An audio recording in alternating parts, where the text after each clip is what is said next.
Thursday night, August 14th is when all this began. It would be great if we could predict breaks like this. We can't, but in retrospect, I am placing the probable time of the actual break at about 8:35 p.m. Thursday night.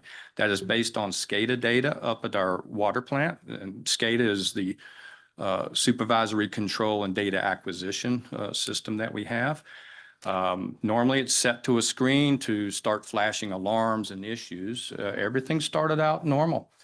And I had to go back into some of the recorded information, the trends that we have to select that particular time. That was the first indications, but of course we don't have the flashing lights that say, Houston, we have a problem. Fortunately for us, there was a very observant citizen living on Stocker Street. They were the first ones to call. They did not call Public Works. They went straight to dispatch. And that call was received by dispatch at 8:48 p.m. And our Staunton's finest, some of who are here today, was Staunton Fire. They responded very quickly, got out to the site, confirmed the break, notified dispatch, who in turn notified us at Public Works. That was at 8:57. Call goes out from our water plant to our crews, our on-call personnel, and they started coming in at 9:11 p.m. I'm not even sure if all of them were all the way dressed, but they got there. And those are the first few of the on-call folks. Now, knowing that something major was happening, the word went out to the rest of our on-call folks and others to come in. But the initial guys that showed up, they didn't wait around for the other guys to show up. They hightailed it out to the break site, and they arrived at that just 4 minutes after clocking in at 9:15. So what did they find? Well, the picture to the right, that's what they found. It basically turned a creek to where none had prior existed. That is a 16-inch water main. We have two major transmission lines, 16-inch water mains that leave our water plant to distribute the water out to our citizens. One of those broke, and that in itself created a little bit of an issue. The two 16-inch mains at this location, it's in a wooded easement up behind Stocker Street. Looking at that, we don't know which one is broke. We had to figure that out as we went along. That 16-inch main, those two transmission mains are the largest pipes in our distribution system. So this was a major event. Meanwhile, while the crews are out there assessing the situation, checking their maps, back at the water plant, this was the Houston, we have a problem moment. Our water plant was discharging, putting out water at a rate of 16 million gallons per day, when normally an average day is 4 million gallons a day. And even at this time at night, on a Thursday night, it's probably closer to 3.5 million gallons at that point. So considerable amount of flow. Our crews left the break site, having looked at the maps, and went out to start turning valves pretty much right away. And the main thing I wanted to illustrate with this particular slide is all that happened in less than an hour from the time of the actual break, not the time that we were notified, but the time of the actual break to our crews were out there turning valves. Let's move on to early Friday morning. So while crews are out there, some of our other public works staff, including myself, Utilities Superintendent Seth Hoyleman, Water Plant Supervisor Montana Welcher, we are back and we start the other phone calls, and that's the outreach to a lot of the stakeholders and regulatory agencies. Calls to city schools, calls to Augusta County, Augusta Water, and their emergency operations number. Calls throughout the night back and forth with our local regulator, the Lexington office of VDH. and I'm going to jump to bullet number 2, notified VDH of break within 40 minutes. There was a new law that went into effect of July 1 of this year. It resulted from the water incident down in Richmond, that any major water issue such as this, you have to report within 2 hours. And so we did within 40 minutes. Well, when you do that, VDH in turn calls Department of Emergency Management, and next thing you know, they're calling us. So I'm going to deviate just a second here just to talk about our system. I'm going to just touch on it briefly. Our distribution system for all of our citizens is pressurized. That's what enables you to turn your faucet and get water out. We are required to maintain a certain pressure at all times. It's a regulatory requirement. And basically what it says, and this is in the Virginia Water Works regulations, we have to maintain a minimum pressure of 20 PSI under all flow conditions, all flow conditions. Well, with that, that's one of the reasons that we have water storage tanks in our system. They act as buffers for large event situations. It's the supply that is used for when fire department fights a fire. It's to cover breaks and water shutoff situations. And so normally we have a buffer to protect us against small events. This was no small event. And each situation is unique. A lot of our water main breaks, we can go out and we don't even have to shut off water. We clamp it and move on. In the best of scenarios, we go out. If we have to shut off water, it's 2 valves, 1 on each end, and we dig down and we never really lose pressure. So not all events, in fact, the majority of our water main breaks or any breaks and shutoffs, they don't lead to a boil water advisory. It's business as usual. In this particular case, it was very agonizing in the early morning hours, Friday morning, to sit and watch our SCADA system. And knowing the guys were out there fighting the good fight, I saw our discharge from the plant drop from 16 million gallons a day to 13 million gallons a day to 11 million gallons a day and to 9 million gallons a day.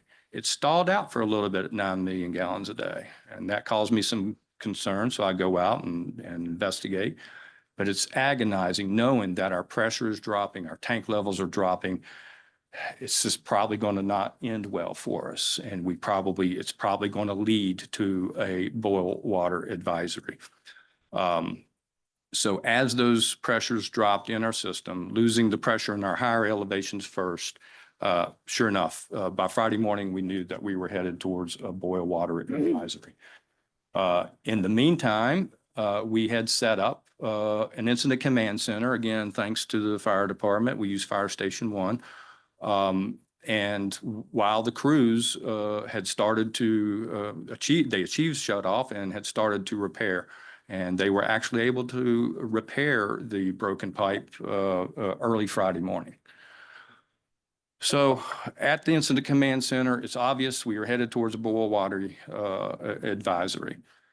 So it was issued and it was communicated out, and thanks to Josh and Jason with our Everbridge system, it was communicated out on multiple communication channels, several of which are listed there. Press releases, city website, the city banner, Facebook, Instagram, you name it, we were communicating that out. In the meantime, at the Incident Command Center, Gene Stewart, we were fortunate enough to have Gene Stewart with DEM. He lives fairly locally. He lives in McGaheysville. He came down and discussion ensued. What do we do? We're issuing a citywide boil water notice. We need to take some action and get water to our citizens. So thus was born our water distribution plan. While that was being put together, since we had repaired the leak, the water pressure was starting to restore, the system was heading back in the right direction. That enabled us to also commence with the required testing, sampling and testing, and I will get to that in a moment. So I'm going to talk about our water distribution efforts. We established 3 sites initially, Bessie Weller, the high school, and Gypsy Hill Park. And with this, what I have to mention is the community support. What a great community we live in. And it's not just the 25,000 citizens here in Staunton. It's those beyond. So we developed this water distribution plan. Where do we get the water? Our great neighbors, the Walmart Distribution Center up in Mount Crawford, Molson Coors down in Elkton, Half Transfer up in Weir's Cave. It all started to come together. Get the water here to these 3 sites. We'll start distributing. Well, who's going to distribute it? A plethora of volunteers, community, civic organizations. We had high school students. School closed for the day, but they stayed busy. Yeah. Even yourselves. Thanks to you all for coming out and manning those sites. Quantity limits, third bullet item down. That might be a sort of a misnomer. We did limit the quantities that people could get, but not really. It was really unlimited quantities that if a person came up and said, yeah, my elderly parents live across town, they can't make it here, fine, here, take 2, take 3. Us being good stewards for our citizens. At one point, water supplies started to diminish at the Bessie Weller and high school sites. Not drastically, but enough. And there was some logistic issues. When you're having water delivered, it got a little confusing. Delivered, what site am I going to? So the decision was made to consolidate down at the centrally located Gypsy Hill Park location. All right, let's go back to the events, the weekend. So we had basically restored normal water pressure basically everywhere by Saturday morning. Everyone had water. Yes, you had to boil it, but everyone had water. Now comes the waiting game. We have to sample this. This is a regulatory requirement. We have to take 2 rounds of samples, 2 samples per pressure zone. We have 10 pressure zones and 2 rounds of samples. Those samples, and in the picture to the right, that's Montana Welcher, our water plant supervisor out there actually doing the sampling. We have to follow certain procedures. There's 2 tests that we do. One is chlorine residual. Chlorine is our disinfectant. That's a test that you can do immediately, and that's the far right picture. We're testing for the chlorine residual. We get chlorine results right away. The good news there, they were all great. They were all within range, in line. That was a great indicator. Great indicator. The bacteria is the second sample. Now for that's where the waiting game comes in. We have to take an initial sample and then a follow-up sample. The issue is that those samples have to be taken 16 hours apart. That's not even the biggest part of the issue. The issue is when those samples are taken, we have to return them to our lab at the water plant, and they have to be incubated 24 hours before we can even test them. So that's 2 rounds of sampling. That's basically 48 hours of waiting. So with that, the boil water notice continued. And we kept giving thanks to Josh and Jason with their updates, tried to keep everyone informed of that. And throughout the weekend, the water distribution at Gypsy Hill continued. Monday morning, thought it would never get there, but it did. We finally got the last round of the bacteria results early Monday morning, and we were all clear. What great news. And what to take away from this is that no bacteria was detected across all 40 samples, and the chlorine residuals in all 40 samples were all great. So now we're able to lift the boil water advisory, and we did at 10:35. And the final communication push included some flushing instructions, again, on all the media that we had put out before. And the most important thing is probably the last bullet. At no time did we find any indication of any contamination. A lot of folks like a lot of numbers. Sarah just presented a heck of a lot of numbers, encouraging numbers, good numbers. I put together, or we put together some numbers ourselves. For the water shutoff, it wasn't an easy shut off. We're not talking one below the break and one above the break. These are our transmission lines with a lot of sidelines tied in. We ended up having to turn 16 valves, okay? And that's over heel and dale to do that. Well, it's more than just that. When you're closing a valve, it's not like shutting a door. You have to go low and slow. And with that, a 12-inch valve, for instance, takes 36 turns to get it closed or open. So I counted up with all the valves that we closed, it resulted in 600 turns with our valve keys at about this speed. And you have to do it slow so you don't create other problems elsewhere. You don't want to introduce a water hammer or anything like that. Some numbers for our water distribution: bottled and canned water, 3 sites, 5 trailer loads, over 100,000 bottles of water, nearly 5,000 gallon jugs of water, and over 16,000 cans.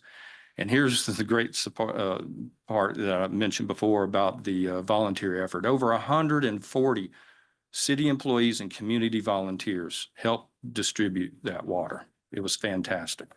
The communication, Josh was busy. 41 messages across 6 platforms in 4 days. And with Jason Ball and his expertise with our Everbridge, that's the software of our Staunton Alert messaging system, one of the neat, for me, unexpected outcomes of this, 900 new subscribers. We want everybody to subscribe. It's an opt-in type of situation, like a reverse 911 that's an opt-in. And with those 900 new subscribers, that brings us up to about 3,500 for the city total. Here's another number, and that is the duration of the incident. 86 hours from the time it broke to the time we lifted the boil water advisory. So subtract out the 48 hours of waiting game, it's a day and a half. Subtract out the time of having to turn those valves very slowly. Our guys, they actually did the repair in 4 hours. Amazing. We had to chop out a 10-foot section of pipe and 2 sleeves. It was amazing. Take a moment to talk about our infrastructure and some of the regs, and adds a little historical context. Your predecessors, City Hall's predecessors, my predecessors, years ago, there was a study done that said, Staunton, you need to do something about your distribution system. The majority of our older neighborhoods were served by 1.5 and 2-inch galvanized lines that were old. So a program was born, and that's the FY Waterline Replacement Program. It began in the 1990s, and it's continued thanks to your all's support to this day. We get an annual stipend to go out and replace undersized, leaky lines, areas where there's no fire protection, things like that. This year's, which are FY Waterline projects, which are in design, include Page Pierce, West Wayne, and North Madison. Outside of that program, we also do particular projects, and one on the books right now, again, under design, is the Richmond Avenue Waterline Replacement Project. It's 2 phases. I'm not sure if I'm pretty sure that the numbers up there, the 9,600 linear feet and the over 5 years, that includes both phases. But it'll be done in 2 phases. So some of the questions I was asked, and I was asked many, one is, has this ever happened before? In no one's memory at Public Works has a boil water advisory ever been issued. And that includes over 30 some years. Have we had anything similar like this? Yes, we have. In 2007. I was not with the city, but I was more than familiar with the incident. It was known as the Cherry Hill incident. I came on board in 2010, and we were still dealing with some of the aftermath of that incident. Now with that, it was the 16-inch transmission main that broke. At that particular time, it took over 12 hours to shut off water. It was major. Water loss, I don't really have numbers to really compare, but I imagine it was similar to this event. At that time, the regulations were not as stringent as they are now. So a boil water advisory was not needed, or certainly not regulated to happen. But since then, with events like in Peckham, Flint, Michigan, Jackson, Mississippi, more recently Richmond, the regulations have tightened up, and that's great. That's VDH being proactive, and it's all as their commitment, statewide commitment to protect human health and the environment. So yes, we had a better blueprint to go by, and so made it happen. What went well and what went bad? Okay, well, I'll start off with the work, what worked. Quick response and repair. I've already mentioned that. Water treatment plant operations. 16 million gallons flowing through the water plant. That's not normal. So credit to our water plant operators for being able to make adjustments to handle that type of flow, and they did. Timely, multi-departmental and regulatory cooperations. Public Works, police, fire, city hall, lots of folks involved. Regulatory agencies, VDH, DEM. We've set up our incident command, and everybody participated. The cooperation was great. We actually had a debrief with a lot of those same regulatory agencies earlier this morning, and there was a lot of positive feedback and suggestions, which I'll get to in a moment. Communication and outreach.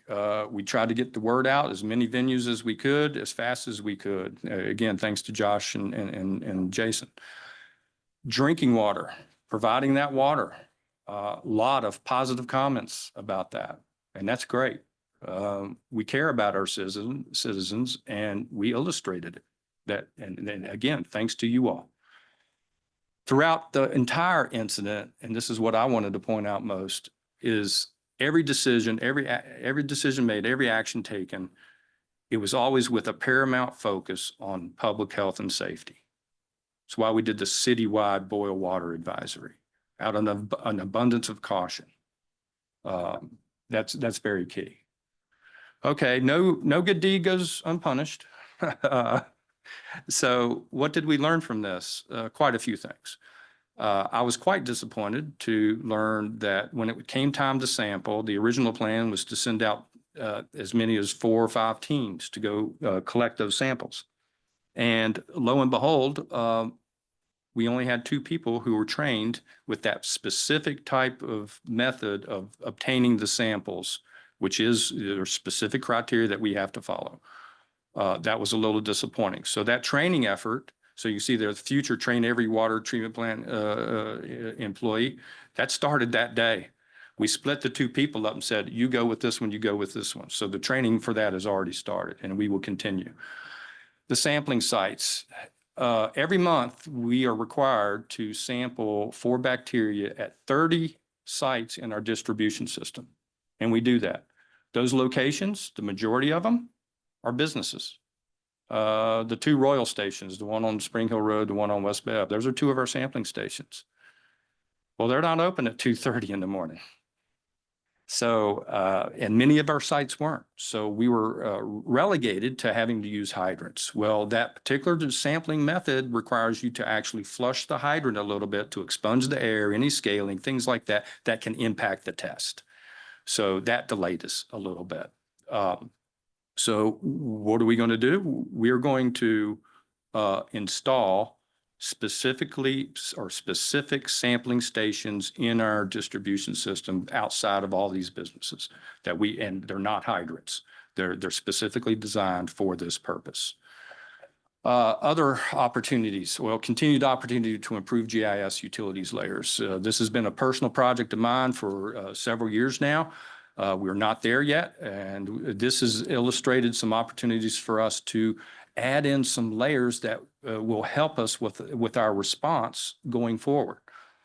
One of the things we discovered in our debrief this morning was other avenues of support within VDH and DEM and other state agencies. Quite honestly, I did not know that some of these resources existed. I do now, and we will integrate that into our responses going forward. which is the next bullet. We've learned from this experience. So we will be preparing. So it's not over. It's not over now. We will go forward and have some action plan criterias, a list of all of our community support. Where can we get the, resources, that type of thing. So that is to be developed. And part of that was develop pre-registered volunteer database and expand our SAM, the enrollment. It obviously took hold. We need to get the word out there. Hey, if you want to be informed, try this. It works.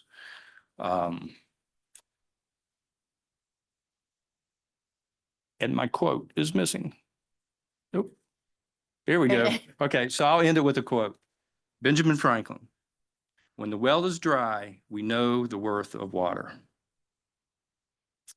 And that's our Public Works first responder emblem. And thank you, and I'll open it up for questions. Thank you, Mr. Irvin. Yes, ma'am.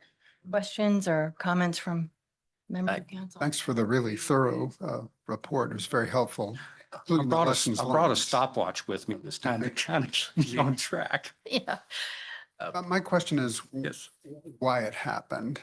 And do we have any reason to believe that based on the type of pipe this was and the age of the pipe, that this could happen elsewhere in our system? Short answer to the first question is we don't know. Do not know what causes break. And that's a lot of breaks we can diagnose a little bit because there's pipe left to diagnose. This break was so large, it blew the top off of the pipe and it self-excavated around, the pipe was totally exposed. So we couldn't tell if it was sitting on a rock or anything like that. And I could speculate till the cows come home as far as what could have caused this. And the potential causes are many. And the bottom line is we aren't going to be able to determine that. The pipe is old. Even if you were to ask me how old, I do not know. Our first appearance of the map is in the 1958 water system maps. So I know it predated that. My estimate is 1940s vintage pipe. It is cast iron. Cast iron, the modern pipes we use now are ductile iron. Ductile has a little bit more flexibility, a little bit more give than cast. Cast is brittle. When it breaks, it breaks. It usually explodes, fractures, shatters. So combination of old pipe, cast iron pipe, yes, it breaks. I illustrated earlier in the presentation the 2007 incident that also was cast iron pipe. But that was also 18 years ago. It's uncommon for us to have any breaks on our larger transmission lines. That doesn't mean that we have to do or shouldn't be doing some proactive things going forward. And we will certainly take it into account. I mentioned the FY waterline projects. I already have $7 million worth of backlog to replace all those little tiny undersized lines without fire protection in some of our older neighborhoods. We have a good inventory of how much of this type of line there is still in the system, this cast iron 1940s vintage. All of our major stuff? transmission lines, because we have the two 16s, but there's also some 14s and a couple of 12s. And is it part of the replacement schedule? Is it Not included in- currently. It's not. So it wasn't a blinking red light or anything on this line? No blinking red. Right, by that, I Yeah. mean, like it wasn't a known problem area that we were thinking, oh, no, we need to Correct. do this. So not a known problem. So the comparison of a flat tire on your car holds up. And it was an event we couldn't have anticipated on this line. Well, I've always said pipes and pumps don't last forever. Right. They really don't. As far as doing any type of preventative maintenance on something like that, there really isn't any. Yes, by age, the trade literature will tell you that cast iron pipes their useful life is 100 years. Okay. And we're sitting where, 70, 80 years?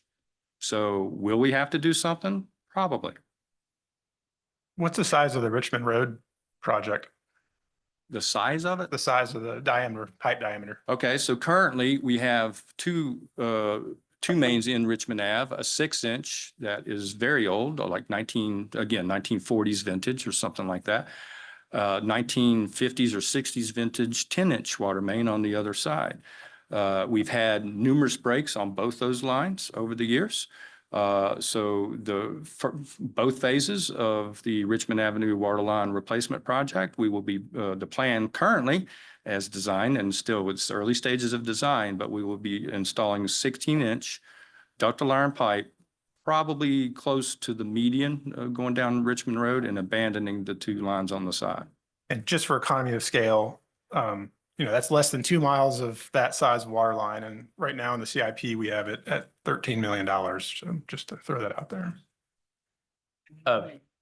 Dave, the thing I wanted to ask was, Sure. as far as notification, Next year. have we considered anything like like we think of as like an Amber Alert that isn't a log in? Because I mean, most people, when I was handing out those things saying, here's how to sign up, had no idea it existed.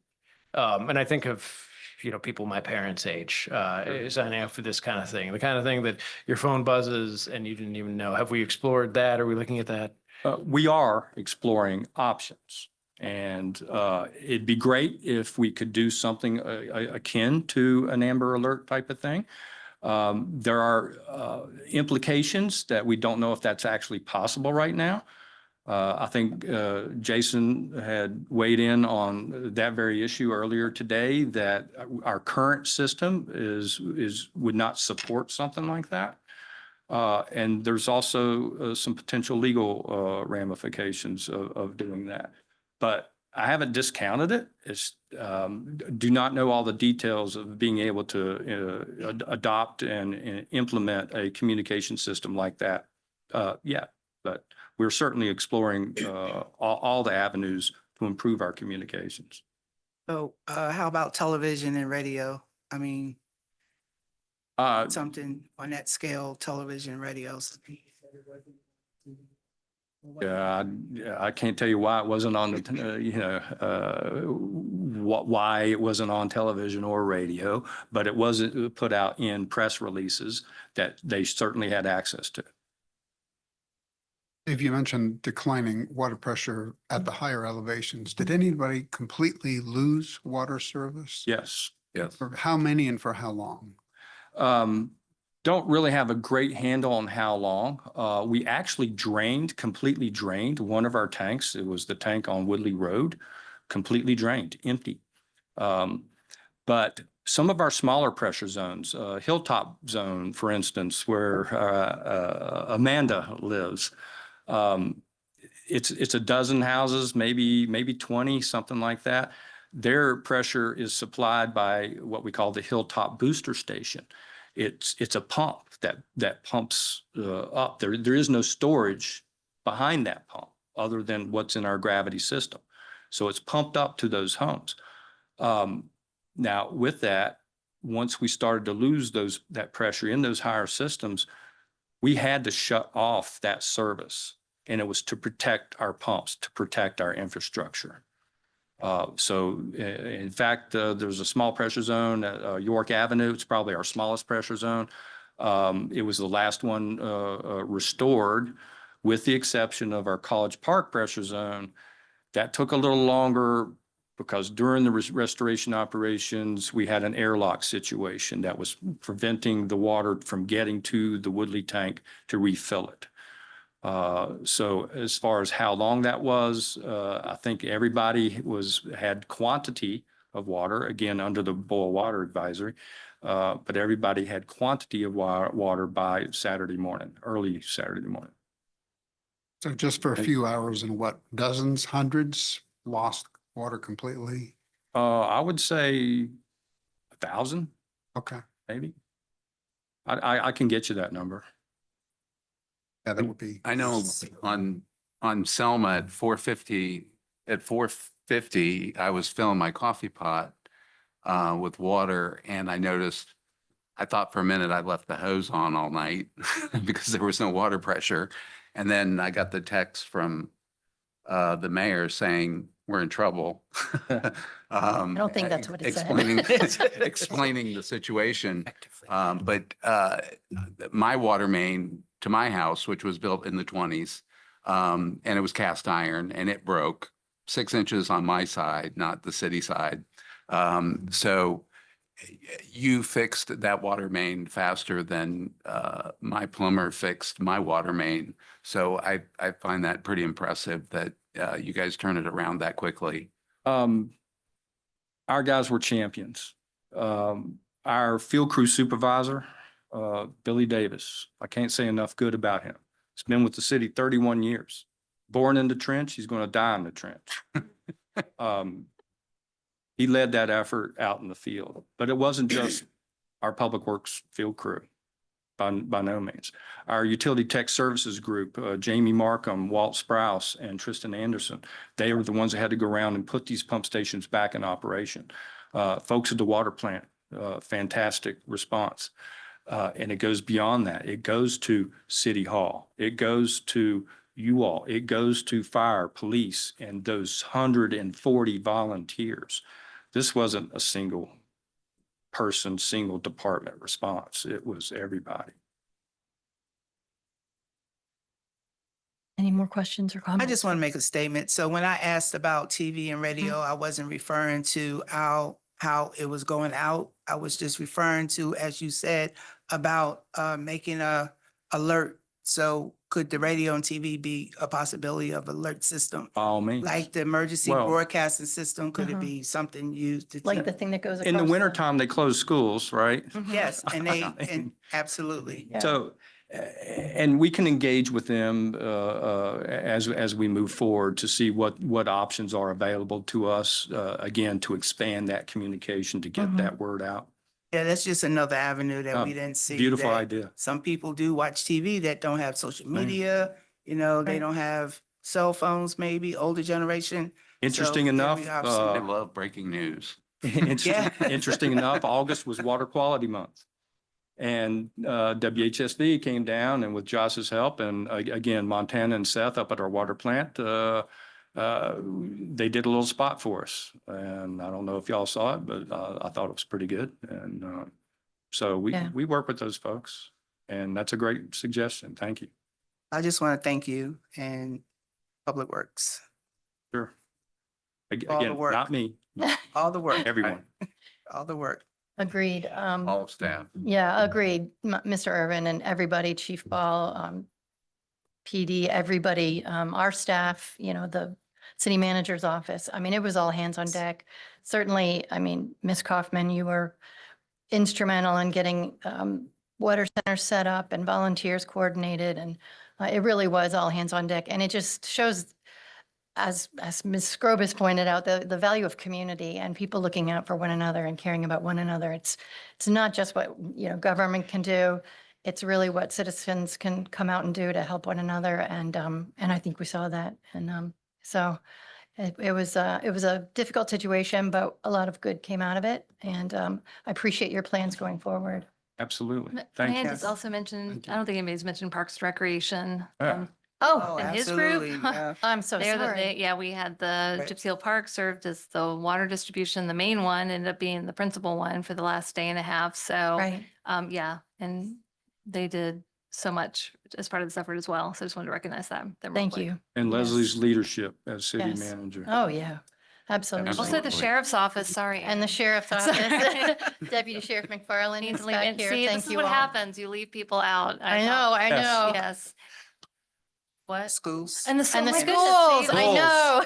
Yeah, I- city schools. So Earl and I his think that's where team most in- people Earl. found Yes. out that Yeah. we didn't Yes. have any water Yeah. because the schools was closed. They were Yeah. the first Thank you. This to is why I shoot need to that write out at this 6 down. o'clock in the morning. So, I was at the Kids. high school handing out water there and the principal was there and we were sweating together and he was fantastic. He got on his phone and he called a bunch of students and they showed up and Oh, it yeah. was like, it was amazing. So And that schools did a sentiment was great job. shared with our debrief this Mhm, morning mhm. from our regulators, VDH. We had everybody represented in the room that Yes. was schools, park, from every department. So, yeah, yeah. So thank you. And Yeah.